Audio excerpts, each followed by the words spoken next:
विद्यार्थी मित्रांनो, सह्याद्री ट्युटोरियल्स मध्ये तुमचं स्वागत आहे. सध्या तुमच्या सगळ्यांच्या समोरचा एकच प्रश्न आहे की मला पर्सेंटाईल किती मिळतील. माझा एवढा स्कोर आहे, मग ती शिफ्ट सोपी होती का अवघड होती, रेंज काय असेल पर्सेंटाईलचा आणि माझा किती पर्सेंटाईल होईल याच्यातच तुम्ही आहे. पण मी तुम्हाला सांगू का, पर्सेंटाईल तुमच्या स्कोर नुसार तुम्हाला चांगलीच मिळणार आहे. ओके, त्यात काहीही बदल होणार नाहीये. पण मी आज तुम्हाला थोडंसं पुढचं बोलणार आहे. हा, अगोदर सुरुवात करतोय मी. मला माहिती आहे कुणीही हे जाणून घ्यायच्या मूड मध्ये नाहीये.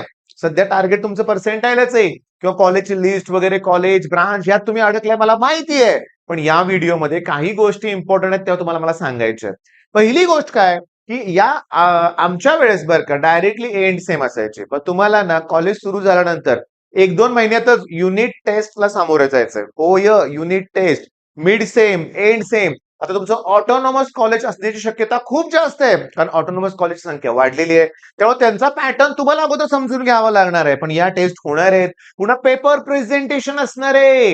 हो य बऱ्याचशा ऍक्टिव्हिटीज असणार आहेत. कॉलेजचं लाईफ एकदम गोल्डन पिरियड असणार आहे आणि आनंदी आनंद असणार आहे. काही घरापासून लांब असणार आहे आपण, किटकिट नाही घरातल्यांची. काही जणांना माहिती आहे, मी तुम्हाला सांगू का, बऱ्याच लोकांना कधी एकदा हॉस्टेलला जातोय असं झालंय, घरातल्यापासून दूर. मग आपल्या मनाचा पण राजा. पण हो बाळांनो, या गोष्टींना तर सामोरे जावं लागणार आहे रे. 6 महिन्यात पहिली सेमिस्टर, नंतर सेकंड सेमिस्टर येणार आहे रे. आता मी तुम्हाला सांगू का, 8वीला तुम्हाला इलेक्ट्रोमॅग्नेटिक इंडक्शनची सुरुवात होती. 8वीला तुम्हाला ऍसिड बेस थिअरी होती. 8 स्टँडर्ड मध्ये ड्राय सेल होता सिलेबस मध्ये. 8वीला एक्सपान्शन फॉर्म्युले होते जे ट्रिगोमध्ये लागतात आपल्याला. 9thला तुम्हाला ओहम्स लॉ होता. हे आठवतंय? 10thला असलं काय होतं बघा, मी दाखवतो. हा, if first finger gives direction of magnetic field, middle finger gives direction of electric current, then thumb gives direction of the force acting on that conductor. हे आहे परत इंजिनिअरिंगला. Algebraic sum of current at any junction is always equals to 0. Kirchhoff's current law आहे इंजिनिअरिंगला. थांबा ना, 8, 9, 10 चा syllabus मला 11, 12 मध्ये होता. मी नाही केला. मी तिथं फसलो. आता मी तुम्हाला डायरेक्टली ना पुढच्या स्लाइडवर नेणार आहे बरं का. ह्या गोष्टी मी एक्सप्लेन करणार आहे, पण मी तुम्हाला डायरेक्टली इथं नेतोय. आता तुम्हाला सांगू का, ऍक्च्युली हा 2024 पॅटर्न असं लिहिलंय. आपल्याला सिलेबसशी देणं घेणं नाहीये, आपल्याला सब्जेक्टची नावं बघायची आहेत. तर पहिली गोष्ट म्हणजे सेमिस्टर 2 च्या ऐवजी सेमिस्टर 1 बघूया ना अगोदर. मग सेमिस्टर 1 मध्ये इंजिनिअरिंग मॅथमॅटिक्स 1, M1. हो, मॅथ्स 1 तोच तुम्हाला अवघड वाटतो थोडासा. फिजिक्स आणि केमिस्ट्री आहे. काय आहे तुम्हाला थोडक्यात एक्सप्लेन करतो मी. केमिस्ट्रीमध्ये ऑर्गॅनिक बिलकुल नाही, एन्व्हायरमेंटल केमिस्ट्री टाइप असतं. फ्युएल, वॉटर, पोल्युशन असले टॉपिक असतात थोडक्यात. अप्लाइड म्हणूया आपण, ठीक आहे. बेसिक इलेक्ट्रिकल इंजिनिअरिंग, हो, Kirchhoff's current law, voltage law त्यातच असणार आहे. ट्रान्सफॉर्मर असणार आहे त्याच्यात, लक्षात घ्या. त्याच्यानंतर ग्राफिक्स, मेकॅनिक्स. हे ग्राफिक्स म्हणजे ड्रॉइंग रिलेटेड आहे, पण मेकॅनिक्स एक्स्ट्रॉर्डनरी सब्जेक्ट आहे. ओके, मग फिजिक्स आणि मेकॅनिक्स साठी तुम्हाला आरजी सरांचा कोर्स घ्यावा लागेल आणि मॅथ्स साठी गणित अंक सरांचा कोर्स घ्यावा लागेल. लक्षात घ्या, सुरुवातीपासून लक्ष ठेवा. नका त्यात आळस करू बाळांनो, नका त्यात तुम्ही एन्जॉयमेंट राहू. एन्जॉय करा लाईफ तुमचं, पण सुरुवातीपासून अभ्यास तुम्हाला केला पाहिजे. लक्षात घ्या. बरं, त्याच्यानंतर मी तुम्हाला सांगतो, आलं सेमिस्टर 2. त्यात आलं का M2 परत. पण थांबा ना, सेमिस्टर 1 तुम्ही जर चांगल्या मार्गाने क्लिअर केली तर सेमिस्टर 2 पण करणार, अख्खं इंजिनिअरिंग करणार. पण सेमिस्टर 1 मध्ये अडकला, फिनिश. मग 4 वर्ष अडकत राहतात. लक्षात घ्या, इंजिनिअरिंग समजून घ्या. स्कोर कसा करता येतो, हे काय सगळ्या गोष्टी मी तुमच्याशी एक्सप्लेन करणार आहे बरं का.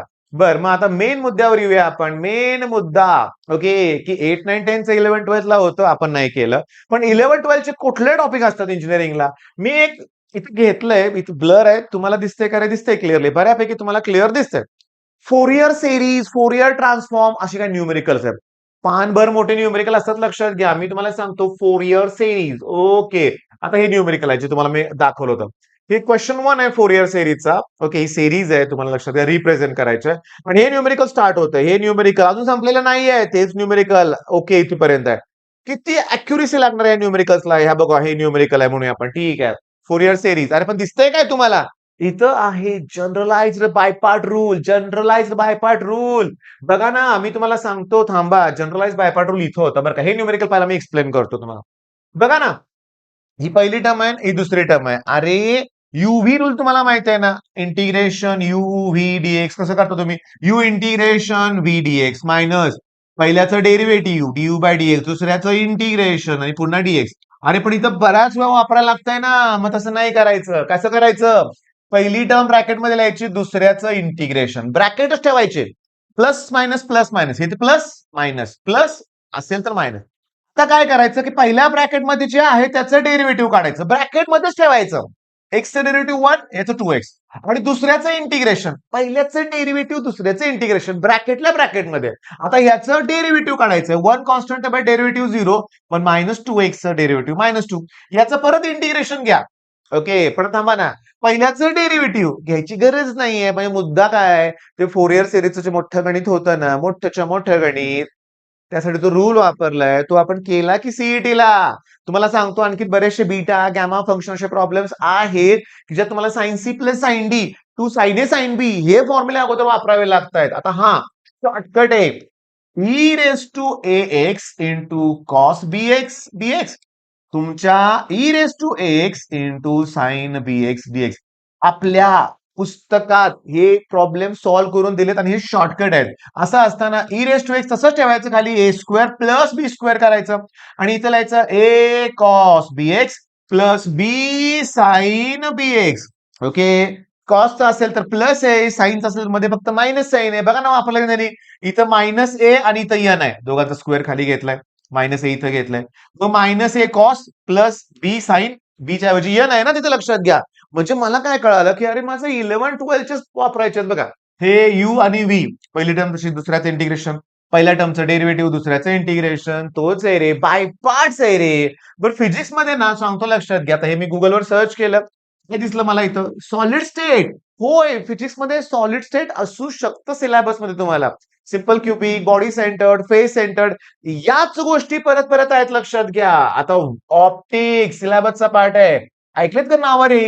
इंटरफरन्स, रिफ्रॅक्शन, अरे ऐकलंय तुम्ही, Nicol prism, polarisation, double refraction म्हणूया आपण, मॅलस लॉ लक्षात घ्या. मग ह्या गोष्टी तुम्हाला आहेत. ओके, डी ब्रॉग्लीज हायपोथेसिस, त्यात तुम्ही एक्सपर्ट आहात, लक्षात घ्या. ओके, आणि हो, पुन्हा तुम्ही सिव्हिल मेकॅनिकल जर घेतलं ना, तर बर्नॉलीज येणार आहे, बर्नॉलीज फ्लुइड मेकॅनिक्स तुम्हाला शिकायला असणार आहे, लक्षात घ्या. बरं, मेकॅनिकल घेतलं तर थर्मोडायनामिक्स, हीट ट्रान्सफर असणार आहे, लक्षात घ्या. मग आता बाळांनो, आता तरी बघा, हे मॅग्नेटिझम आहे, हे लेझर सारखे टॉपिक खूप सोपे आहेत बरं का. तुम्हाला सांगतो, नॅनो टेक्नॉलॉजी होतं का रे? हा, नॅनो टेक्नॉलॉजी. पास होणं आपलं टार्गेट नाहीये, स्किल डेव्हलपमेंट पाहिजे. होय, नुसतं ह्या विषयांचा अभ्यास करून, पाठांतर करून तुम्ही टॉप कराल, युनिव्हर्सिटीमध्ये टॉप कराल, गोल्ड मेडल मिळवाल म्हणूया आपण, पण स्किल नसेल तर काय उपयोग नाही. हा, कुठली स्किल म्हणताय सर तुम्ही? कम्युनिकेशन स्किल तर इम्पॉर्टंट आहे, पण जे तुम्ही इंजिनिअरिंग करताय ना, त्याचं प्रॅक्टिकल नॉलेज कुठे मिळायचे चान्सेस आहेत का बघा ना. म्हणजे सिव्हिलमध्ये असाल तर जावा ना कन्स्ट्रक्शन साईटवर 4 वर्षात पुढच्या, बरं का. किंवा आता पण का घरी बसून राहिलंय, का नुसतं ते मोबाईलमध्ये अडकून राहिलंय? जरा काहीतरी करा ना. तुमच्या घरातल्यानं पण तणाव आलाय तुमच्याकडे बघून, तुमच्या काळजीकडे बघून, पण तुमचं मन कुठेतरी चांगल्या ठिकाणी गुंतवा ना, थोडंसं चांगल्या ठिकाणी गुंतवा. काय बी उद्योग करू नका, लक्षात घ्या.